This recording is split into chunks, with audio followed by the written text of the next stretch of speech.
ওসমান হাদিকে গুলির ঘটনার পরপরই এই দুই ছবি নিয়ে সন্দেহ বাড়তে থাকে। একটা ছবিতে দেখা যায় কালো জ্যাকেট এবং মাস্ক পরে হাদির পাশেই বসে আছে, অন্যরা হাত মিলিয়ে চলে যাচ্ছেন। কিন্তু হাদির পাশে বসে থাকা এই যুবককে সন্দেহ তৈরি হয় আরেকটা ছবি দেখে। গায়ে কালো পাঞ্জাবি, কালো মাস্ক, গলায় চাদর এবং পরনে জিন্স প্যান্ট ছিল। গুলি করার সিসিটিভির দৃশ্য প্রকাশ্যে আসার পর সেই সন্দেহ পরিষ্কার হতে থাকে।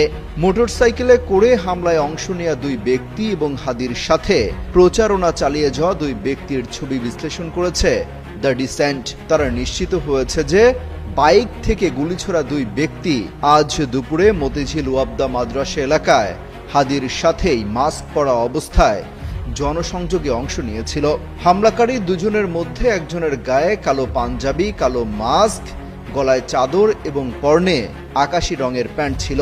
অন্যজনের গায়ে কালো ব্লেজার, কালো মাস্ক, চোখে চশমা, পায়ে চামড়া রঙের জুতা ছিল। হামলাকারী দুই বাইক আরোহীর পোশাকের সাথে জনসংযোগে অংশ নেওয়া ওই দুই ব্যক্তির পোশাক হুবহু মিলে যায়। তারা আসলে কারা তা এখনো নিশ্চিত হতে পারেনি প্রশাসন। এমনকি কি উদ্দেশ্যে হামলা চালানো হয় তা নিয়েও কোনো তথ্য পাওয়া যায়নি।